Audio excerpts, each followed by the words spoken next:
Transmitting to you from Old Heart Radio.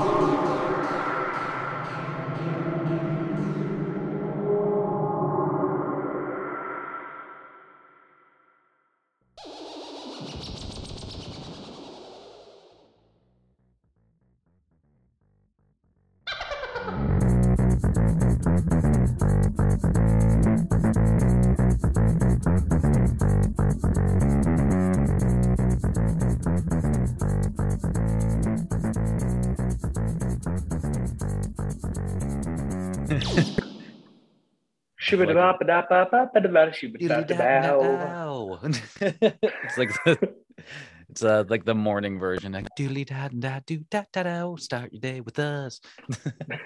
Either way, start your fucking day with us. I imagine in my head deep down that like I put these podcasts up somewhere around like 9 a.m. in the morning when they're scheduled for posting. I just like to imagine that some people wake up and listen to Old Heart Radio. I really doubt that's the case, but you gotta have like set the Spotify alarm, Ooh, yes. Imagine getting waking up in the morning to I think the people would like it. I'm just people saying, would like it. If you're listening to this now, try it with the next podcast. Maybe that's what we need to do. We need to re-record the Matinee Edition intro, have somebody like scatting underneath it, and then one of us softly goes, "Hello, corn dogs. Good morning and welcome to Matinee Edition."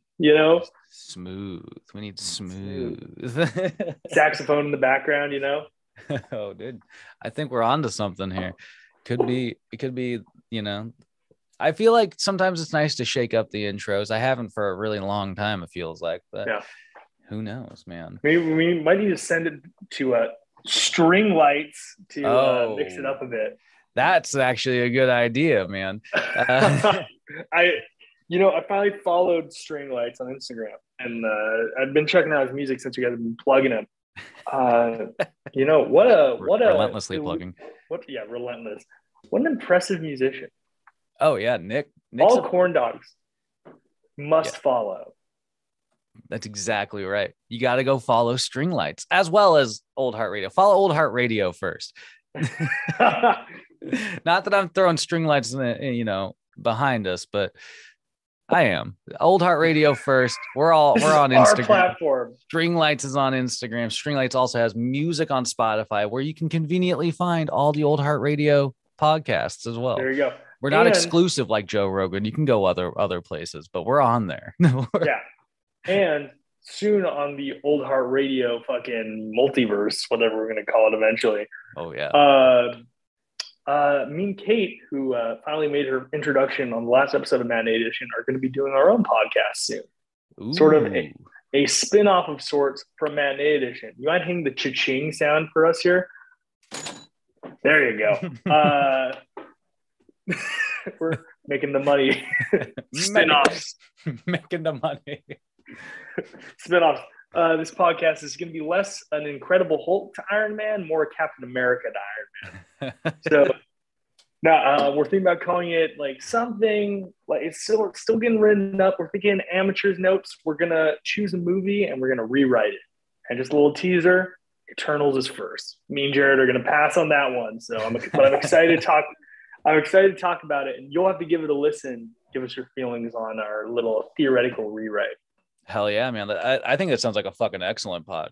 I can't wait for you. I can't wait to listen to the first episode, man. Might be monthly, something like that, because we're going to be putting quite a bit of thought into each episode. They might run long. So we'll see we'll see what happens with it. I'm excited. Look out for it. Hot dogs, corn dogs, and other wieners. And any and all cylindrical meat that you can eat. I don't know. Dogs. I just call them all dogs. They're all dogs. Chicago dogs. Do we have any Chicago dogs? You have the analytics. Chicago, probably. Honestly, there's probably some Chico Go dogs. In the Windy City, right? Yeah, Windy City, Chicago dogs. Yeah, shout outs if you're out there. If you're getting blown away by the Old Heart Radio podcast in the freezing weather of Chicago, let us know. Tell us if your hot dogs are actually good. That's it. Yeah, that's it for this episode, people. If you know somebody around the Chicago area, tell him to fucking listen to Old Heart Radio. Avi, we know Avi. Avi, if you're listening, hey, tell people to listen to Old Heart Radio. Rip in tune. Shit. All right. What do we got? You got a gaming minute? I got a game minute. There it is. All right. So, because I'm a child and Game Freak has a contract to at least 60 of my dollars annually, biannually, as long as I own a Nintendo console. Pokemon Legends Arceus is coming out tonight. We're recording this on Thursday, the 27th, 9 p.m. It comes out because it's midnight on the East Coast. Damn. So you excited then? I'm fucking excited. What is blowing my mind, I expected this to get mediocre reviews at best. 8s and 9s across the board. Whoa. I'm impressed. Apparently it's like Pokemon meets Monster Hunter meets Legend of Zelda Breath of the Wild. Damn, dude, that sounds fucking intense. Yeah, and it's apparently the thing all the fans have been waiting for years, where you can just sort of explore a vast wilderness, see something, and throw a fucking Pokeball at it. Throw a fucking Pokeball at it. Yeah, and what's even crazier, I'll have to show you. I'll send you a trailer. We're once again, if you couldn't tell by my mediocre mic quality, we are recording this separate, so no trailers this week. You can say thank you to COVID. Yeah, the Jared side this time wasn't me getting back from a trip. God damn, dude. Anyway, so no, but you run around the wilderness. There are specific Pokemon that will try to maul you. They showed a fucking bear rushing the trainer, and you had to like dodge roll out of the way. Oh shit. Yeah. So it's either you battle with it, or you have to literally avoid getting attacked by a wild animal. Fuck. That sounds fun as hell, dude. Like like you said, that's what Pokemon fans have been looking for a fucking while. Yeah. And I mean, like, there's mounts. Like, they showed some stuff about like you can get like a bird Pokemon and fly around on it. What? There's a horse that you can ride on around. Damn, there's like a fish that you can fucking surf on. It's great. That's fucking wild. But I was blown away, and I think it's crazy that it's getting all these positive reviews, especially from a franchise so long running, and that, in my opinion, there's like a nostalgia for in my mind that I really appreciated, but it was sort of not bringing anything new to the table. Like it did keep kind of like, I mean, like rehashing the same style of gameplay. Exactly. But so yeah, that's why that sounds like super fucking fresh. It sounds super like it's gonna be a blast, because even back in like when I was into fucking Pokemon trading cards, like that was like you wished you could like have a more like some sort of interactive environment, like fucking Ash Ketchum, where you just get to walk around the world, like absorbing that. So that's fucking cool, man. Yeah, I mean, like, what'd you say? What'd you say the name of the game is called? It's called Legends Arceus, and it takes place in it's the region that was recently the remakes came out, the Sinnoh region. It was Generation 4 of Pokemon. But instead of it being in present times, it's in like feudal Japanese era. Oh, whoa. So yeah, and I guess it's the narrative behind it. There's some people that data mined it, and a bunch of people got sent their copies early about 2 weeks ago. Oh fuck! There have been a ton of leaks. I've avoided all the narrative spoilers, but the synopsis they put out is that the Pokeball was just invented, and you're creating the first Pokedex. Oh shit, that's fucking rad. I was just wondering that as soon as you said like kind of like feudal Japan-esque, like I was like, Pokeballs seem kind of high tech for that, so it's got to be like kind of if you look at the trailer, the Pokeballs are wood. Whoa. Yeah, and they have like a latch, like a metal latch on them. Damn. Yeah. Dude, that's fucking that's so cool. I love that they're giving some like breathing some life into that world, man. Yeah. Like giving it a timeline. And they're actually going back to, because they're doing a limited roster. There's only 240 Pokemon instead of the 950 currently. Yeah. So they're actually doing the I guess to make it to the end of the story, you literally have to catch them all. for the first time in like years. Yeah. There's no gym system. It's catch them, raise them. Like, that's fucking awesome. Yeah, because it's gonna force you to invest that time, you know. Yeah, I think that's what everybody wants, and that's the charm to that franchise that you have. Like, I mean, like, call it cliche, it happens in all kinds of RPGs where there's some kind of narrative around the characters. You play Pokemon, you get invested in your squad, you get invested in the personalities of all the mons. True. And I think that's the allure, and I think in a 3D interactive environment where you're actually able to see sort of this like angle that hasn't been seen yet, you can that'll really shine through. And I think that's why it's getting such positive reviews. The one detractor is that it looks like shit. And if you've seen the trailers, it does. It looks fucking terrible. Apparently it's really pushing the Switch to its limits. Okay. But they apparently prioritized frame rate over graphics overall, so it runs really steadily. Like, it doesn't slip below 30 frames per second, which is the peak for the Switch.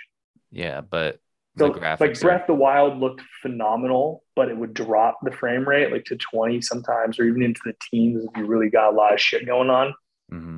So apparently this is like steady 30, runs really well, feels really good, but doesn't look, it's not going to be winning any fucking appearance awards by any measure. It wouldn't have won appearance awards like 5 years ago.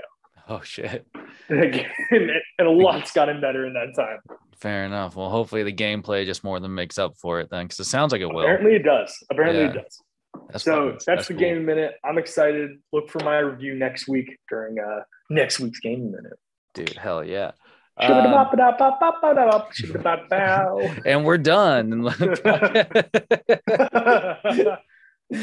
That would be fucking ridiculous. That's cool, man. I'm looking forward to hearing how the gameplay is from you. Yeah, man. I mean, speaking of like other things that are kind of just like, you know, breathing new life into universes and worlds that we love, like, let's talk about Boba Fett, man, because we teased about talking about it last week. There were two segues you could have gone with there, and the other one we're going to talk about in a minute. Fair enough. So Book of Boba Fett, it's fun. There are some really shit episodes in my opinion, and like the highs are really high and the lows I'm like some Spy Kids bullshit. There was, like, you know, the introduction of the mod squad, I think is what which is kind of like a cool name shout out to something else, I think. But, you know, I cyberpunky group with I think it's an interesting dynamic, but like to people that are like living on planet, but I just think they're kind of campy characters, like, you know, and Star Wars isn't unfamiliar with. No, and so like it's not necessarily, you know, you see them kind of get into some action and stuff, which is kind of nice, but it's just it really was just that car chase at the end of the fucking that particular episode that you're just like, God dang, dude, this is kind of lame, man. I was watching it with Kate. So that car chase looked like shit. I know the boys, the council on fucking Under Further Review took a moment away from music to say how fucking bad that chase was. I was surprised by that, dude. It was terrible. Robert Rodriguez, I don't like his directing style. It feels dated at this point, you know, specifically for action. And I mean, like, it felt like that in the episode he directed for The Mandalorian as well. Yeah, I think one of the problems with Rodriguez is that the way he makes movies is really specific to him, like you're just kind of talking about. It's why, like, when him and Tarantino did the dual Grindhouse movies, it was really cool because it was like that his style works really well for particular kinds of movies. You know, Desperado is still a really fucking fun movie. Absolutely. But translating his directing style into something else, or even like, you know, if he's doing like a Disney property like this, like softening what he would probably normally be like able to do on a movie set or something, you know, it clearly took away from certain aspects of that episode, you know? Yeah. I mean, like even, and he directed the first episode as well. Which was like very mediocre and sort of bland in the grand scheme of the other episodes so far. Yeah. It laid down the canvas, but it didn't, it really like, it was the second episode that really like locked you in. Yeah. And then like the kind of, second episode felt more like a pilot, the second episode was so good. Yeah.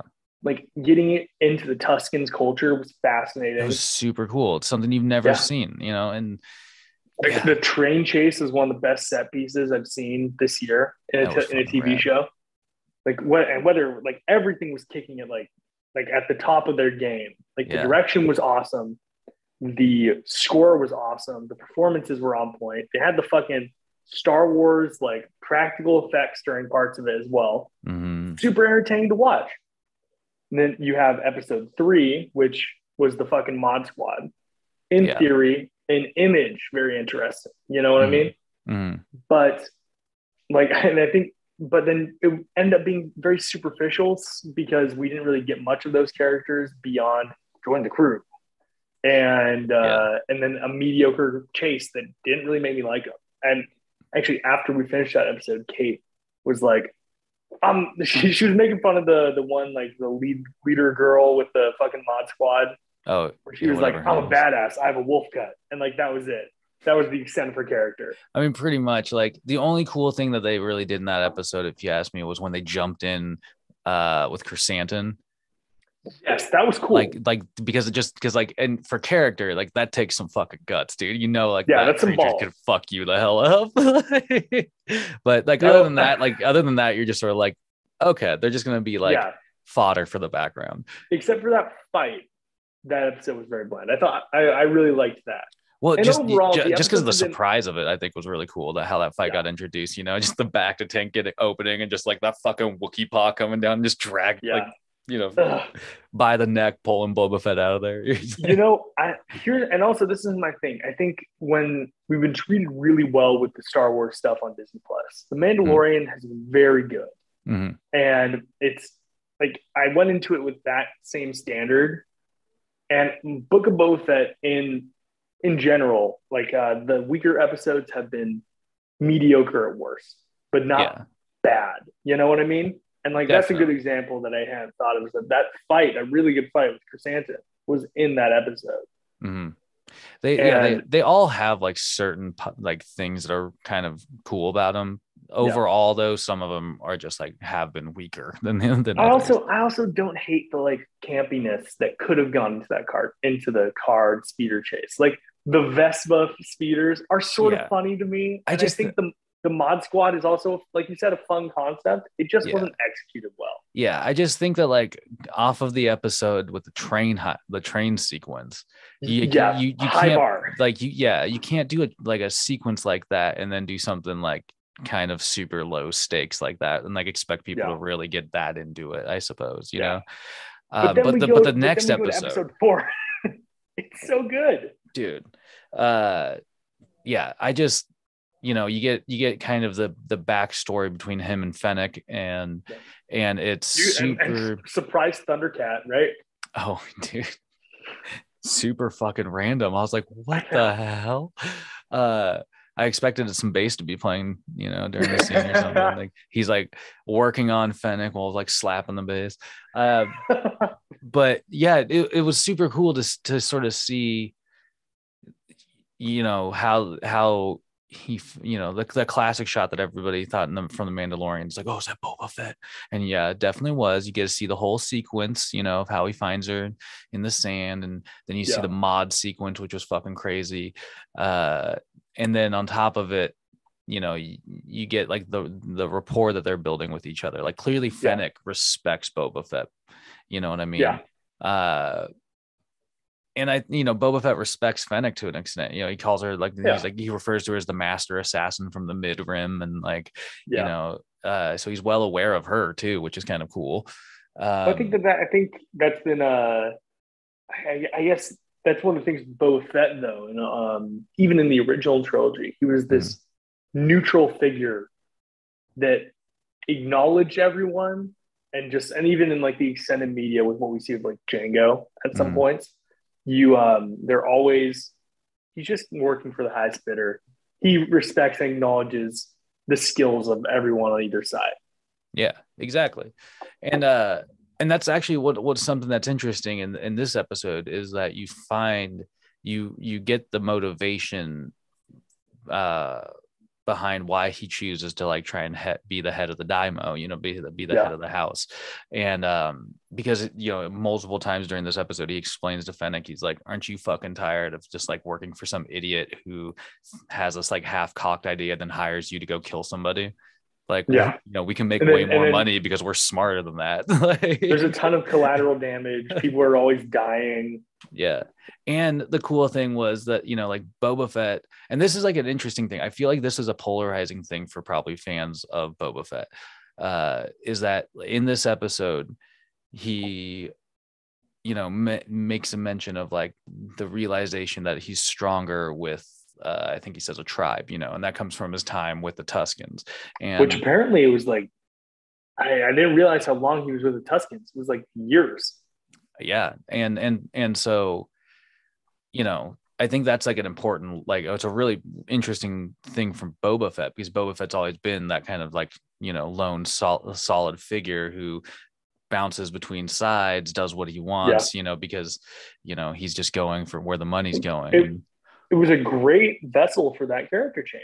It was. And I think, I've been reading like some people kind of have a stink with like, including, I guess, Tamora Morrison at times, like have a stink with like how much like talking and stuff like Boba Fett's been doing in the series. Oh, they wanted to be more of a Mad Max type figure. Yeah, and it's like that's not the one that's not the one of the points of the series. One of the points of the series is to explore this character that we haven't ever explored. I get where that's coming from. Totally. I mean, I understand where they like that's coming from, but I just think it's a bit lame. Yeah, it's it's sort of a shorting the depth that you can go into with essentially a character that beyond the extended universe stuff that's not canon is a relatively blank slate. Definitely. And that's why one of the brilliances I think that they're doing with the series is that they're building this character that you didn't think, I don't know, you didn't think of the direction that like the character's going, so I thought that was really fucking cool. But and oh my god, dude, we got to talk about when they got the slave one out of Jabba's palace. Fucking badass. And then the whole Sarlacc pit scene, dude. Like, we gotta talk. Yeah, those I want a quick shout out to the fucking chef droid that did the General Grievous thing. I thought that was I got dope, a good laugh out of that. I was like, he's posting up like Grievous, man. Only to get immediately taken down. Yeah, whatever fucking like quick burn gel shit or whatever Fennec had on her was dope, dude. Yeah, man. I think and this the whole Slave One sequence is good too. And they were I love that they were sort of making fun of the weird design of the ship and how impractical it was. Yeah, like it was just like it was getting it out of that hangar seemed like a fucking pain, man, because it was just like the way it was set, and they could barely finagle it out. Yeah. It was also cool seeing Fennec quickly dispatch those Gamorrean guards, dude. Like that one bum rushed her and she was just like and like knocked him the fuck out.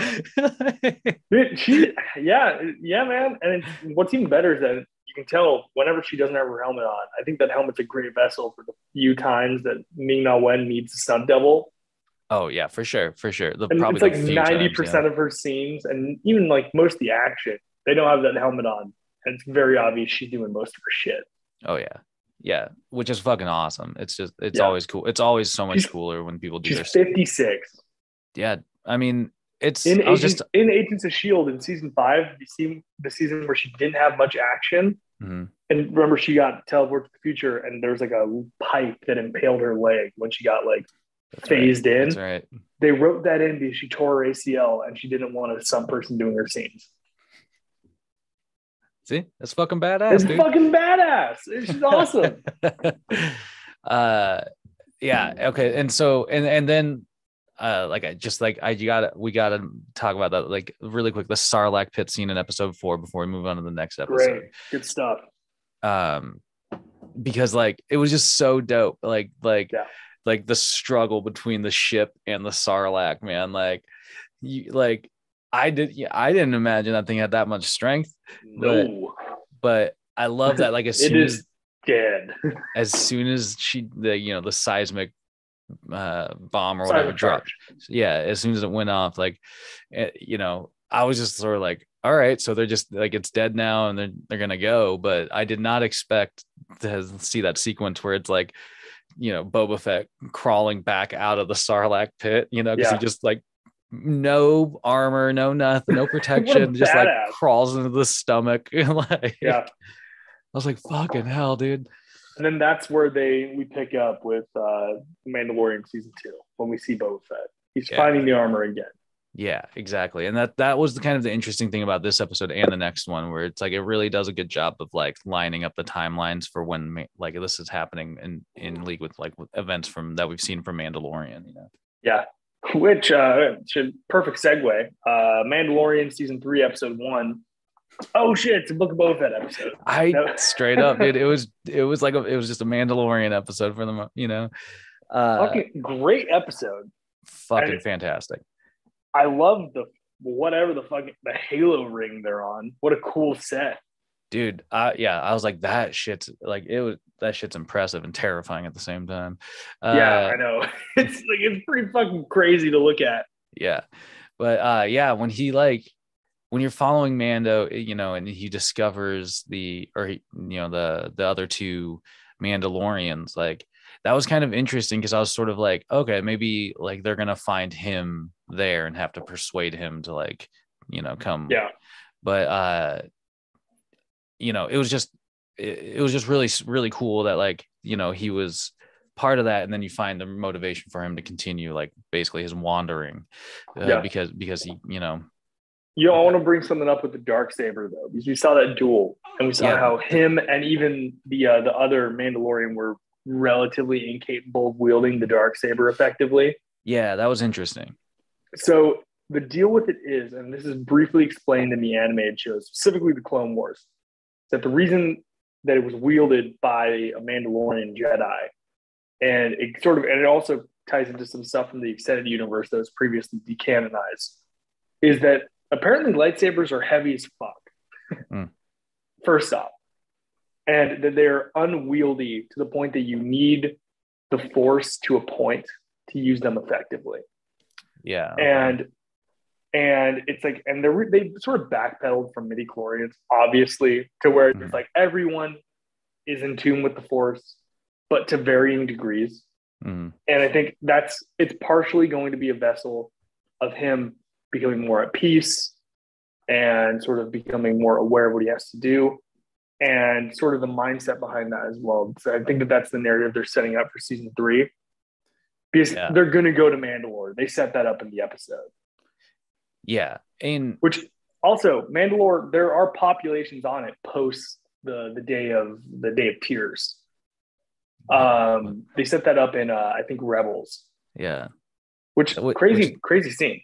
Yeah, that shit was fucked up. It was like some straight Terminator shit. Like, yeah. I didn't think of that. That's actually uncanny almost. Yeah, it was nuts, man. It was, you know, it's just like it was intense to see that like in a live action format, kind of like that bombing presented. But yeah, it's, you know, it'll be interesting because you're right. Like it basically gives you the like what you can expect from Mandalorian season 3, which will be interesting because, you know, like clearly Mando doesn't like, he has like an attachment with the Darksaber, but he doesn't like, it's almost like with that duel, if he lost it, he would have lost it.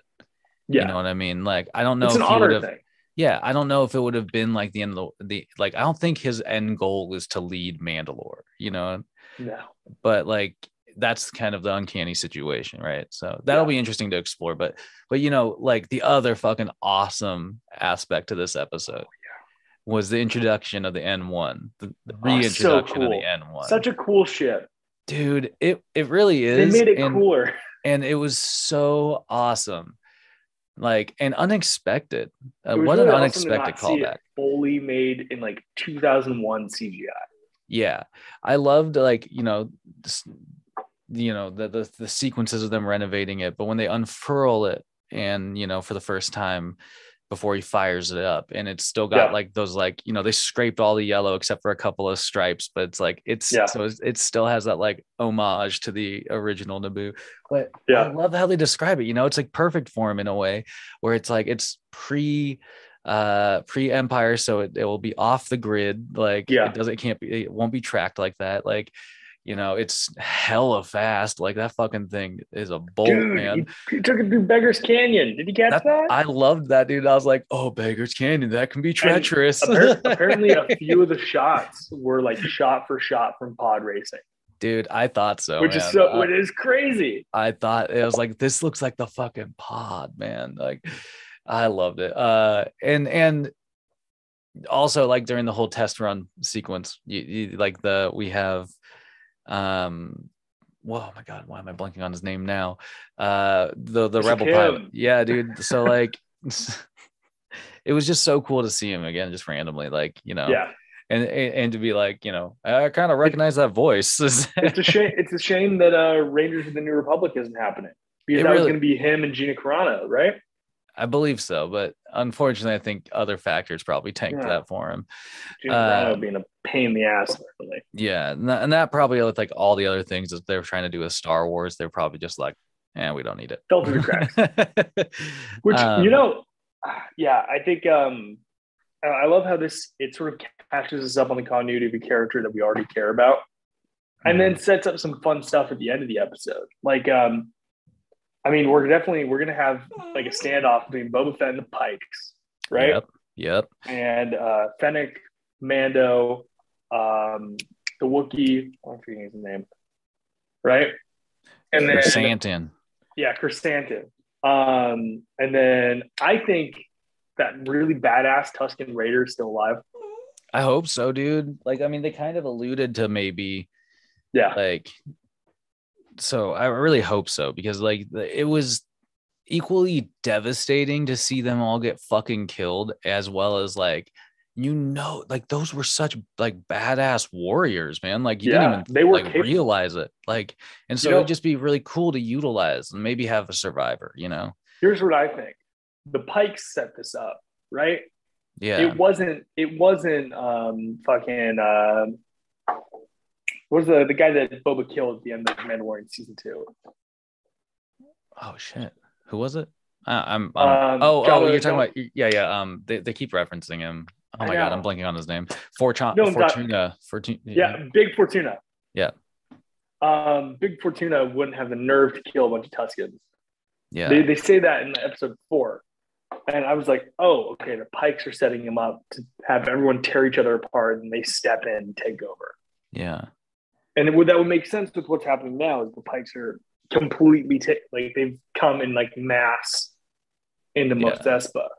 Yeah, they're basically like it sounds like they're trying to absorb the planet into their spice mining run, which the kit.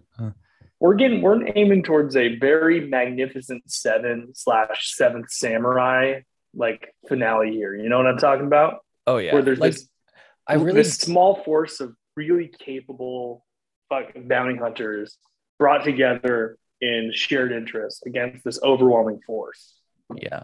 If you note, like one of the species that at the table, one of the captains, that's definitely like Bosk territory. So like it'd be really cool to even get like a small like Bosk character, to show up, like throw him on that Magnificent 7. I don't even care if you fucking kill him, just like throw him in there, just so like he's in there. It'd be cool to see. Yeah, I mean, there's a Bosk bounty hunter, right?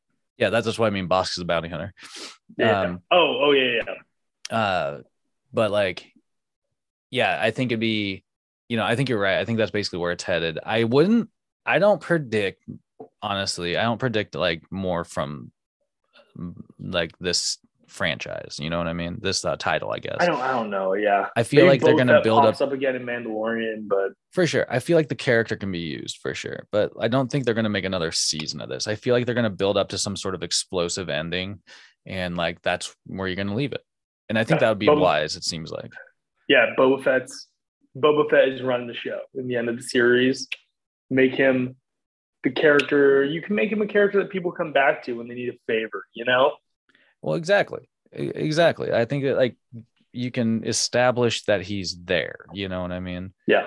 It's really fun seeing all this shit, but like, yeah, it doesn't. I don't know. It's not a focus for my interest in Star Wars overall. Exactly. It's really fucking cool. It's just well, not. I think that's also sort of what made people fucking love The Mandalorian.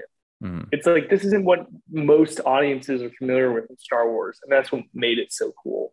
I think we're barely more familiar with Boba Fett than we were with The Mandalorian. But it's occupying such a similar space. It almost feels like we've seen it a bit. Yeah. It's almost like, yeah, I think this is a really cool story to tell, but I think, dividing my interest further wouldn't be smart if they want to like create some really good storylines using these characters. I guess absolutely. That's my point. I agree.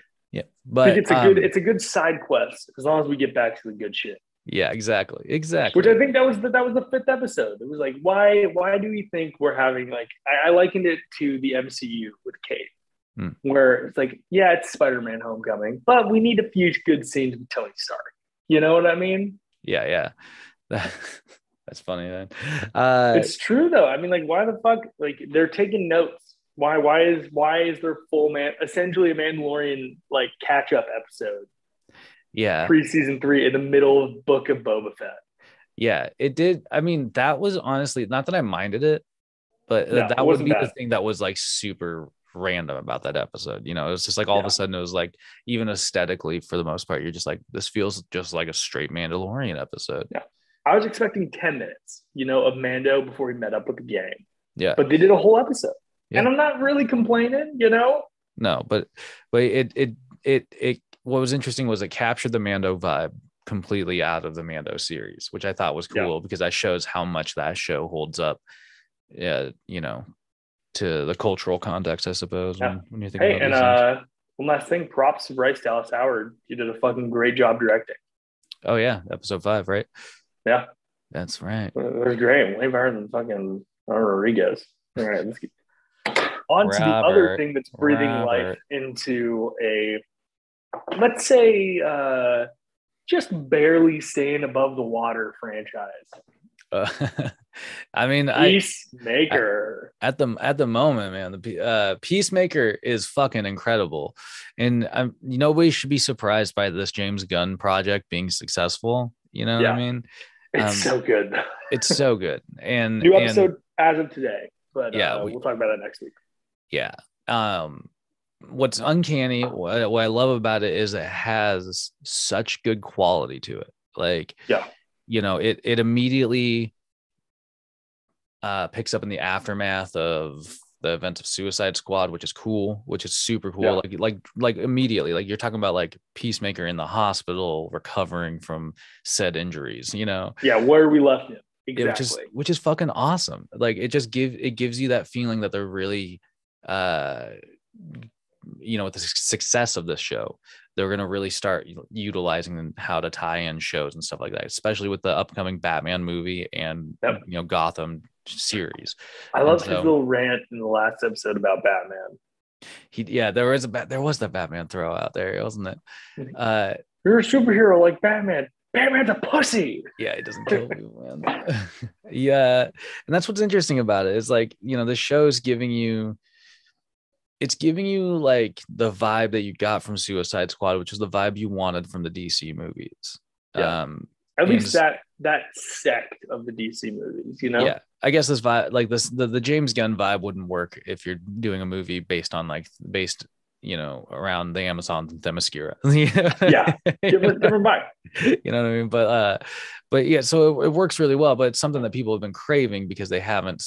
I think one of the problems with these the DC properties has been that like they struggle to toe the line between like trying to be as family friendly or trying to like embrace like other elements that would lead them to not directly competing with the MCU, and things like this Peacemaker show are like definitely outside the MCU's like realm of comfortability, and so that's what's kind of fun. There's lots of fucking cursing, there's dick jokes, there's fucking like sex jokes, there's fucking like there's crazy shit all over the series. There's also titties. I was just talking about this. It's like there's like I was telling somebody, I was like, there's some shows that give you dicks, there's some shows that give you tits, and there's some shows that give you both. Like, what is it? I remember there was Peacemaker gives you both. There was a series I watched of like in a bar, there were a bunch of people that would watch episodes of Game of Thrones, and during like the rating info right before the show started, whenever it said male nudity, the entire bar would go, yeah. Showing it. Like, not every day. No. And so it's just, it's more adult content, and I think that's fucking great. And at the same time, you're getting these really like interesting, touching moments with a variety of characters, which is cool. James Gunn's shown himself to be able to do that type of thing before. I mean, like it obviously shares its DNA with Guardians of the Galaxy. Gunn has a style. It doesn't really matter that it's push up to rated R, Well, I think he's allowed to flex his style better. Because of that. Because of it. But the overall writing style that he brings to a project remains the same. Like you have, I mean, like Peacemaker regretting killing Rick Flag. That scene where he's crying in his bed. It's like, I can see Peter Quill pulling some similar shit, in a more PG circumstance. You know what I mean? But it wouldn't be. But the thing is, the reason why it's effective with Peacemaker is because you see that duality and like you see sort of, I don't know, you see more like raw human emotion than you get from some of those other characters. But yeah, I think James Gunn, like he's just done a fucking bang up job. Apparently, I read this just yesterday or whatever. It's probably not news, but he he wrote this in like banged it out in like 8 weeks or something like that. Yeah, and 6 or 8, something like that. And it was just to get picked up. Yeah, it was just some sort of throwaway project that he did, and I'm glad that they picked it up because there's all sorts of fucking wild shit happening in this show, man. We got to talk about the butterflies. What are the butterflies about? I haven't looked into that at all. I have no idea. I have not looked into it either. I'm just letting it be a mystery. I think it's really fun because it's, as a viewer, you're right there with Peacemaker. You're just like, why the fuck aren't they telling me about these butterflies, man? Yeah. I mean, oh man, it's been gripping. Yeah. It's like you're sort of caught in the mystery, but then it's lighthearted enough. You have these like fucking like bizarre scenes too. But it's also that's what I meant when I was like, it has that James Gunn DNA. So there's something like really kooky, and like ridiculous about it, but it also nails the really heartfelt moments where you get to see the personality of these characters shine through. It does. I remember watching one of the episodes and telling Nadine, I was like, I'm really thankful that they're showing him struggling with his emotions because it's such a prevalent thing whether people want to hear it or not, it's such a prevalent thing for men, especially. Like it's something that it's something kind of man that he is. Yeah. And so it's really like, it hits you. It really like hits you because, you're just sort of like, damn, dude. The end of episode 4 where he's just smoking weed, dancing alone, and you're seeing this montage of all the terrible things his dad put him through. Exactly. And the eventual death of his brother. It's I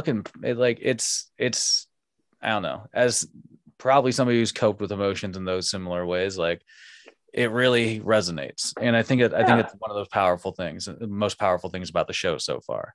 Let's be real. The ultimate bad guy is not going to be Butterfly. It's going to be the fucking White Dragon, isn't it? Oh yeah. And that's the whole other thing, man. Like there's so many different scenes. I want let's talk about the White Dragon. We got to talk about that scene in episode 4 where it's got to be episode 4 where Vigilante purposely gets thrown in jail. Number one, a great bit. Vigilante has been a fucking joy to watch. Vigilante, like I think people are really worried that this was just going to be knocking off Ryan Reynolds' Deadpool, but they're really doing a good job of making it its own character, and you see that there's a bit of Deadpool in there, but they're doing their own thing. Yeah, I don't think it's He's really a cop. sociopath. I don't really thinking it's copping much, but it's like No.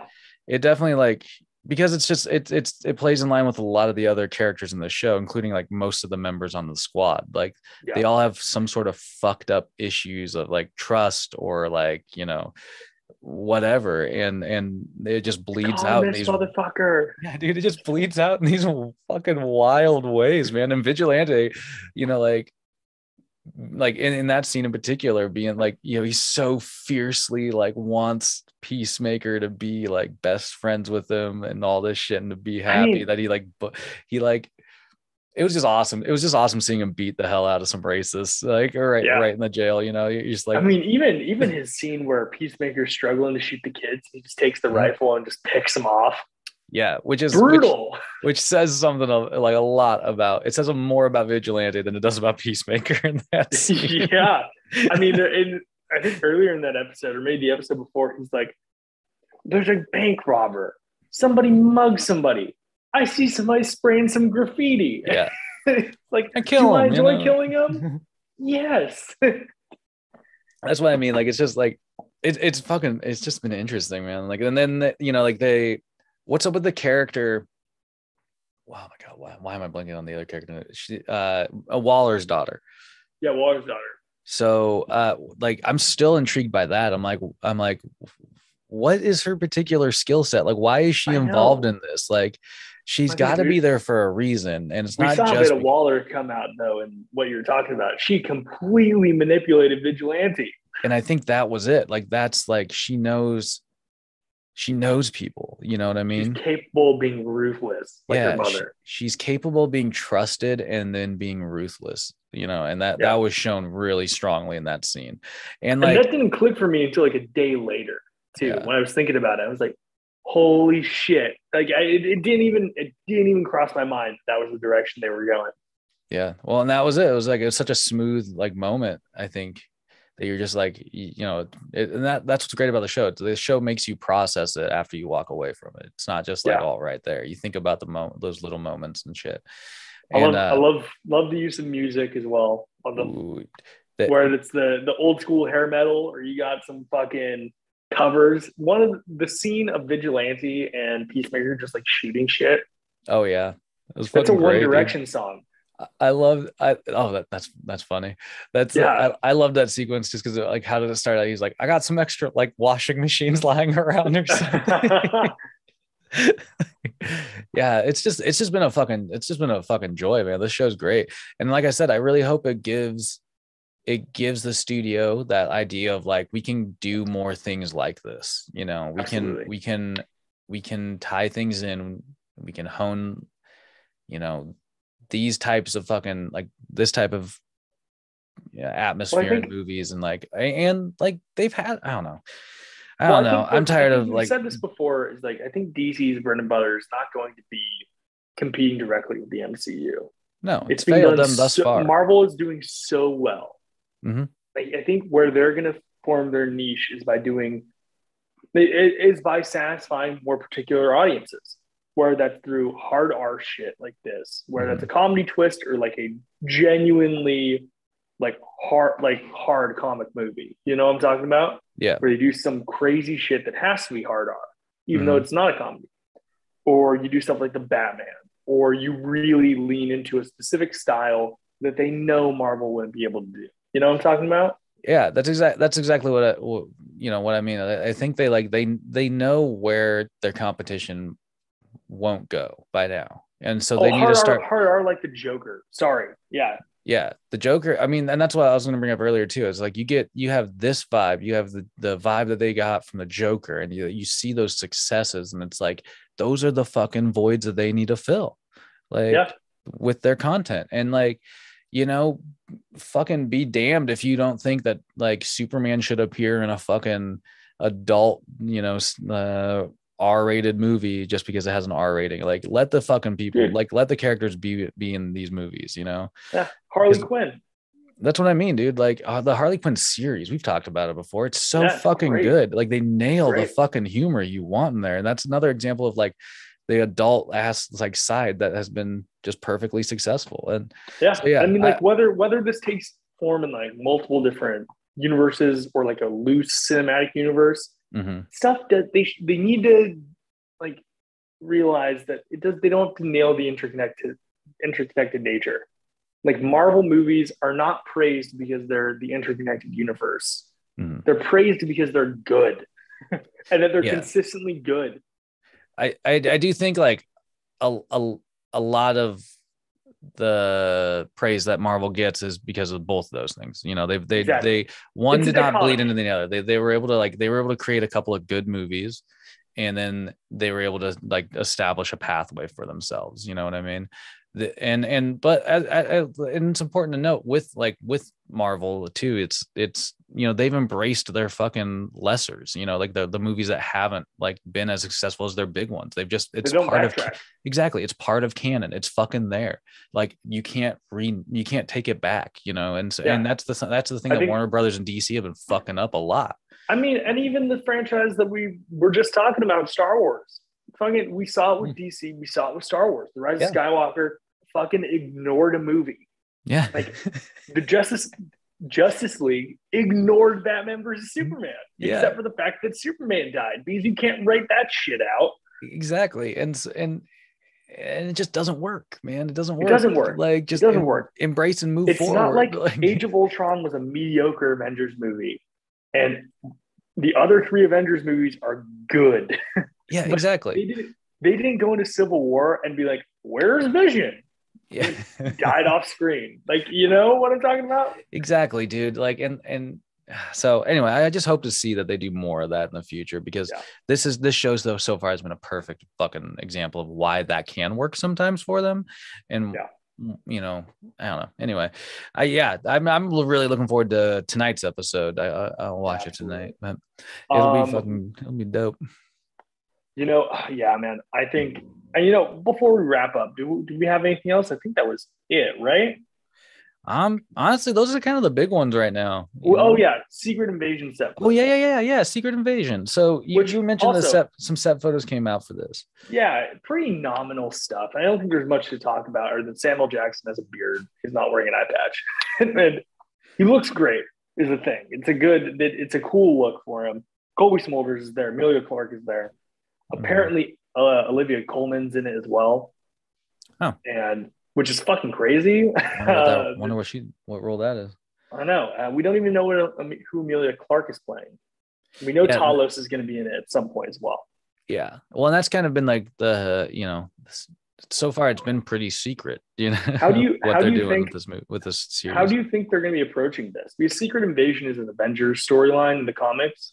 Yeah. But it seems that they're really scoping it back for the scale that they're at. Like there's like 100%. I do think it's, how do I say this? Although I'm not going to be ungrateful to see this show, I think it's kind of a waste of the Secret Invasion title to like do a really scaled back thing with it. Yeah. It was a wildly popular story when it came out. Obviously, it was like one of the big ones that year, and it involves so much of the Marvel universe, you know what I mean? Like it gets, because the scrolls are everywhere, man. Like they infiltrate. They've been taking, you know, the Avengers that have been on planet for the last decade. Half of them have been fucking scrolls, you know, and like all this shit. And so it's a really gutsy like thing to try to pull off, especially when you're like knowingly paring it down.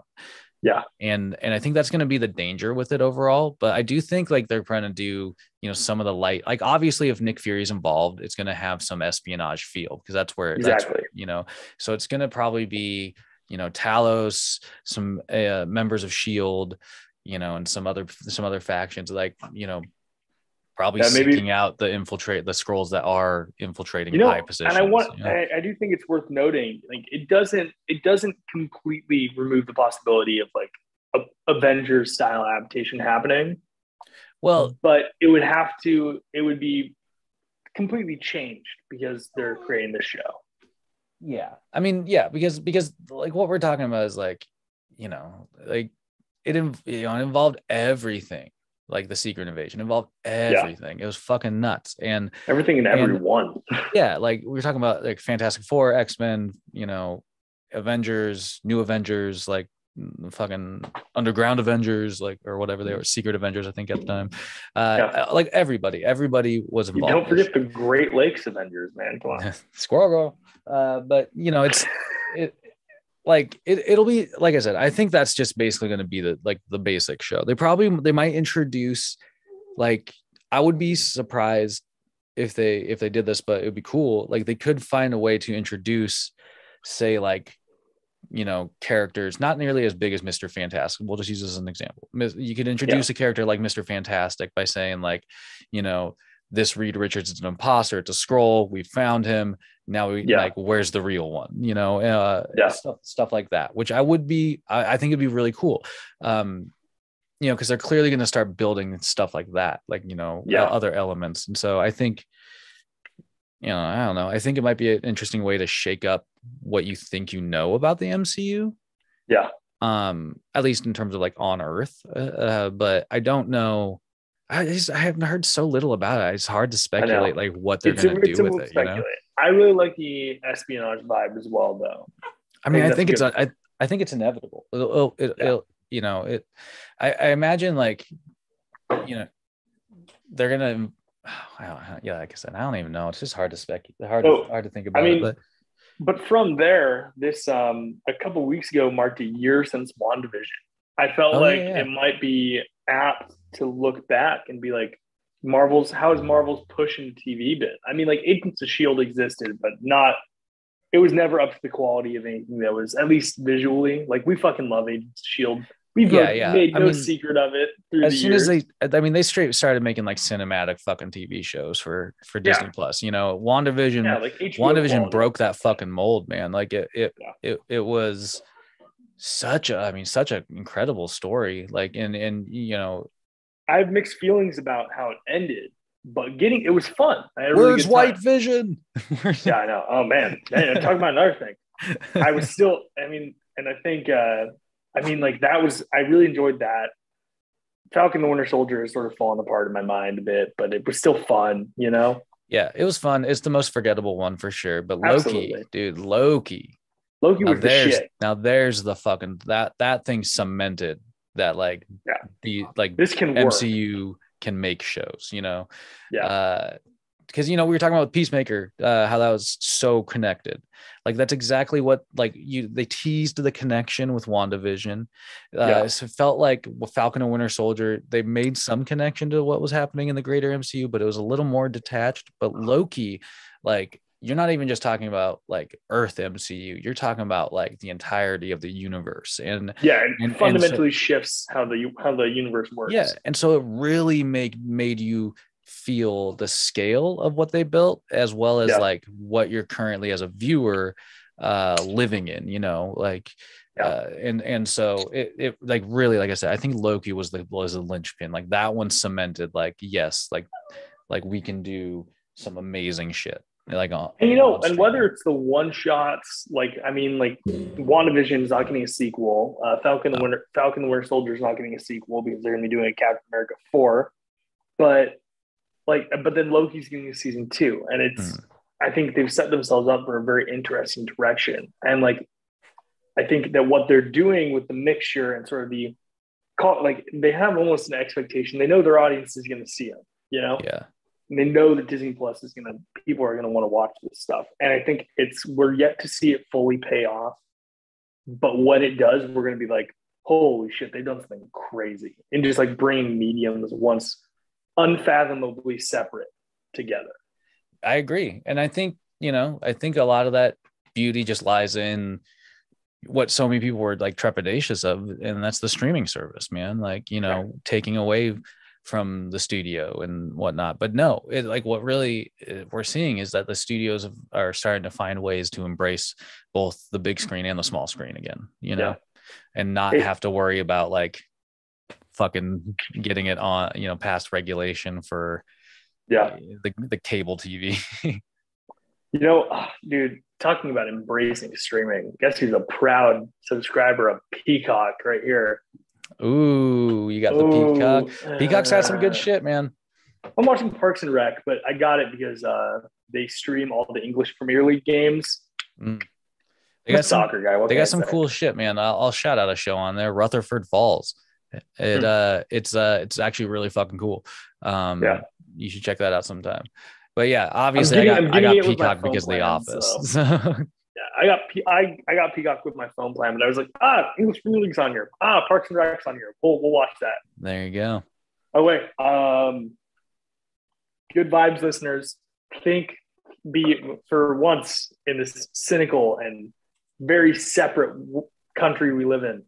Everyone should get behind the United States men's soccer team because they're currently at the point where they got eliminated from World Cup qualifications, and we were nationally humiliated by not going to the 2018 World Cup.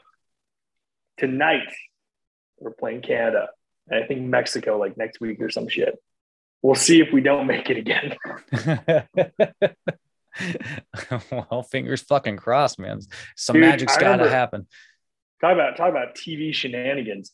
When like that, what a crisis of like U.S. broadcast.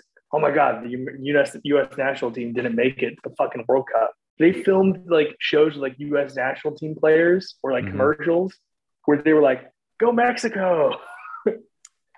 Damn, dude. It was such this like international embarrassment. That is a shame, man. That is a damn shame. I had to throw it out there, bro. I'm looking forward to watching the Pittsburgh Penguins beat the fuck out of the Seattle Kraken tonight on the ice. So that'll be great. Oh shit! So shout outs to the Penguins. You got a fan on Old Heart Radio. Jared ain't down with the fucking Kraken. Anyway, honestly, folks, you guys got to check out the shows we're talking about because they're really fucking good. I'm sure you've heard about them because they're popular as hell. But yeah, in the meantime, when you're not watching Book of Boba Fett or Peacemaker, call to action. Make sure you step up, hop on, listen to all the Old Heart Radio podcasts. They're on Spotify, man. They're on iTunes. They're on YouTube. Whose playlist we got going for Under Further Review this week? This week's we got a new guest, an old friend of mine, and his name's Luke Gillespie, man. Luke Gillespie currently lives up in Bellingham. Real cool homie. His playlist is pretty fucking wild, if you ask me. I'll just say it right now. There's a Big Boy song on there that's probably my favorite. So good stuff. Yeah, it'll be good. And then we got you in the back in the rotation for the week after that. We got a Whack Arnold's coming up. Out. What's Whack Arnold's this week? We're watching a movie called Pieces. Pieces is it's supposed to be hot garbage, according to David, and so it'll hopefully result in a really good podcast. There you go. And then YouTube, Spotify, all the social media channels. You got Instagram, we got Twitter, Old Heart in Space. It's out there, man. It's out there. Give us follows, give us likes. Look out for me and Kate's show. That'll be out in the relatively immediate future. And we'll keep plugging it. Thanks, fellas. Thanks, hot dogs. And have a good day, I suppose, huh?